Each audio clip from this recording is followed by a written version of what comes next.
Jadi begini ya, tentang kasus Nikita Mirzani itu seperti surat terbuka dan harapan-harapannya yang sudah disampaikan ke publik, termasuk kepada kepala negara dalam hal ini surat terbuka kepada Pak Prabowo. Jadi itu hak setiap warga negara. Boleh mengajukan dan melakukan upaya-upaya hukum termasuk permohonan surat terbuka seperti ini. Nah, ini selaras dengan hak setiap warga negara itu sama di mata hukum, equality before the law. Nah, kemudian dengan semangat restoratif justice ini kan sudah ditemukan dan sudah ada putusan. Nah, justru ini yang sebetulnya patut dan layak untuk dilakukan restoratif justice dari upaya-upaya yang dilakukan oleh saudari Nikita Mirzani. Kemudian perhatian pemerintah inilah sebagai dasarnya untuk melakukan restoratif justice itu supaya berkeadilan dan pencari keadilan itu mendapatkan haknya dengan upaya-upaya restoratif justice. Nah, dengan semangat KUHP yang baru ini akan lebih memenuhi syarat. Artinya sudah berproses hukum dan sudah ada putusan hakim. Ini salah satu syarat untuk melakukan restoratif justice. Menurut hemat saya, Nikita Mirzani sangat layak untuk diperhitungkan untuk mendapatkan ini, tentu tanpa melanggar aturan dan proses-proses hukum, yaitu restoratif justice itu. Kira-kira begitu. Kenapa restoratif justice masih bisa diberlakukan, Bang? Ya, jangankan yang sudah berkekuatan hukum tetap, orang baru dilapor polisi pun baru banyak kita lihat sekarang. Bisa dilakukan restoratif justice, pidananya juga bukan main-main. Bisa ternyata, Bang. Ya, Walaupun udah inkrah keputusan ini. justru ini salah satu syarat untuk dilakukan digelar restoratif justice itu, apalagi diperbaharui lagi dan dikuatkan lagi di KUHP kita yang baru.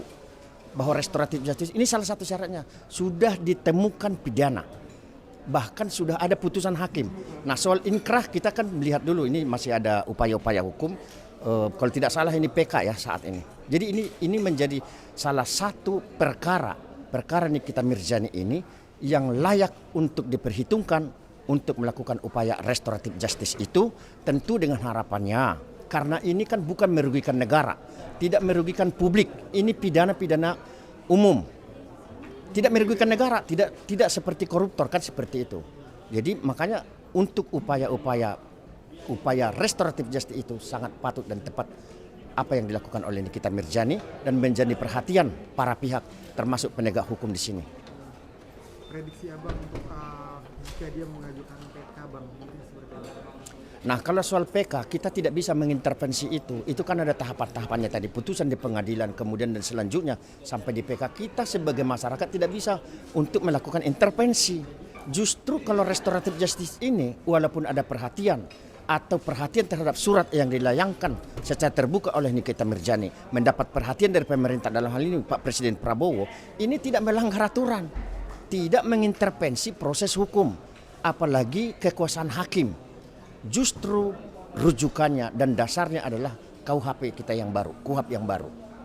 Ya, jadi sangat berpeluang untuk ditempuh dan bisa nanti di dalam restoratif justice itu bisa bebas. Tapi jika tidak pihak pelapor tidak mau restoratif juga, apalagi yang bisa ditempuh? Nah, restoratif justice ini kan didasari atas banyak aspek-aspek. Ya, tentu seperti itu dasarnya. Tanpa kedua belah pihak ada kesamaan frekuensi dan katakanlah misalkan saling memaafkan, memang syarat untuk dilakukan restoratif justice itu tidak terpenuhi. Kira-kira begitu. Nah, tapi itulah pentingnya perhatian pemerintah untuk keadilan tadi itu, equality before the law.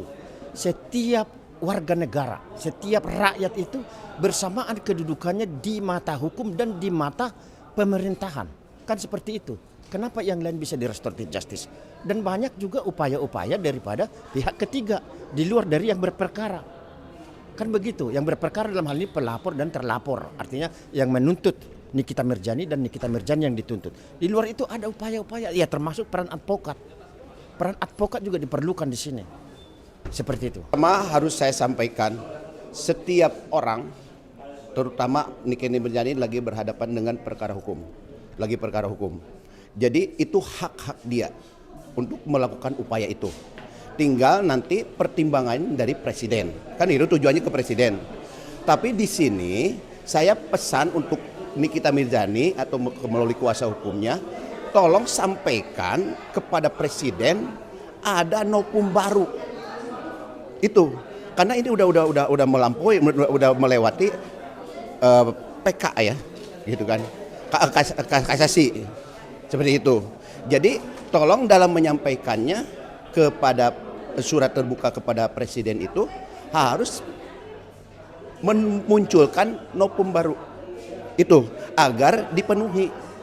Kembali lagi, ya itu memang seharusnya sebagai warga negara silakan melakukan upaya itu, gitu.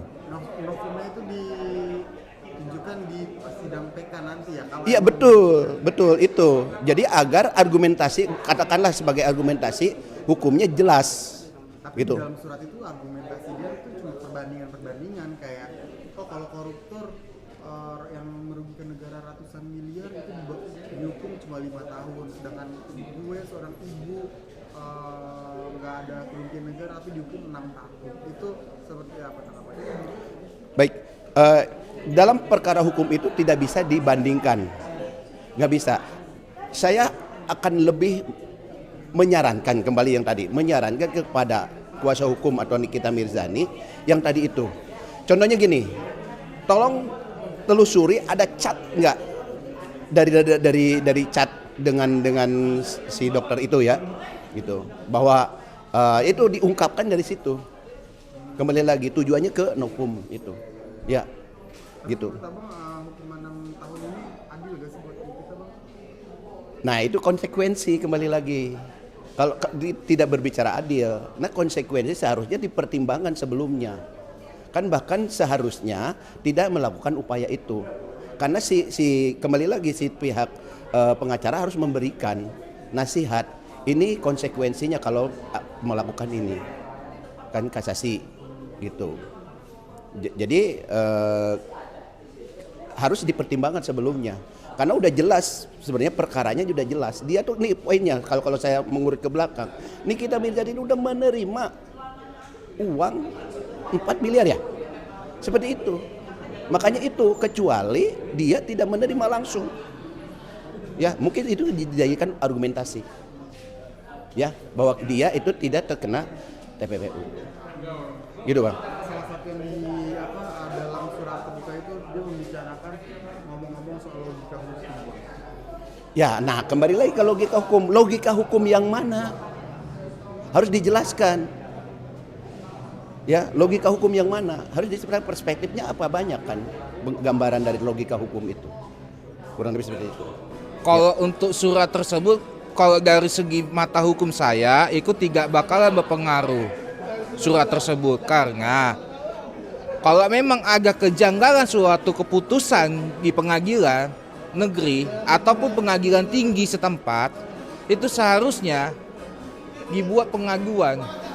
Apabila putusan itu agak melenceng dari normatif hukum sesuai dengan undang-undang kehakiman.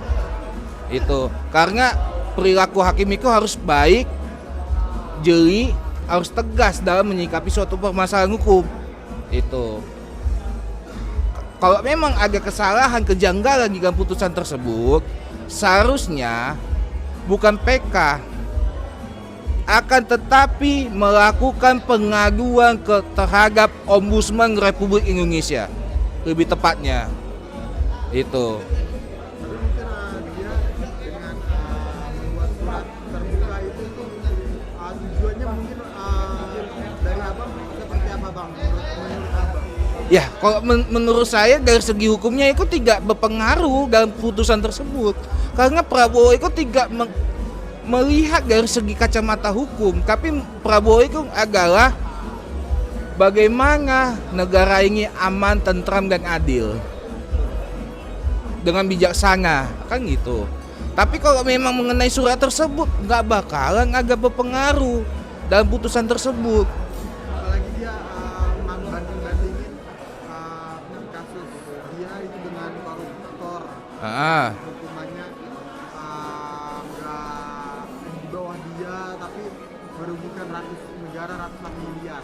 Oke, ini saya dengar lagi kan katanya agak entah hakim yang disuap oleh pihak lawan main. Yang saya dengar loh ya.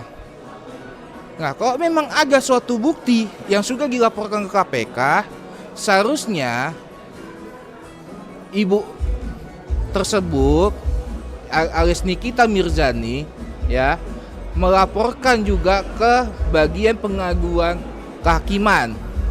Itu satu. Yang kedua, buat surat pengaduan juga ke ombudsman agar direvisi putusan tersebut. Apakah sebanding atau tidak kesalahan yang dilakukan Nikita Mirzani yang selama ini yang dia perbuat, kan begitu. Dari segi mata hukum saya itu aja. Karena kalau saya kan ya maklum lah mantan LSM, jadi saya tahu bagaimana segi hukumnya.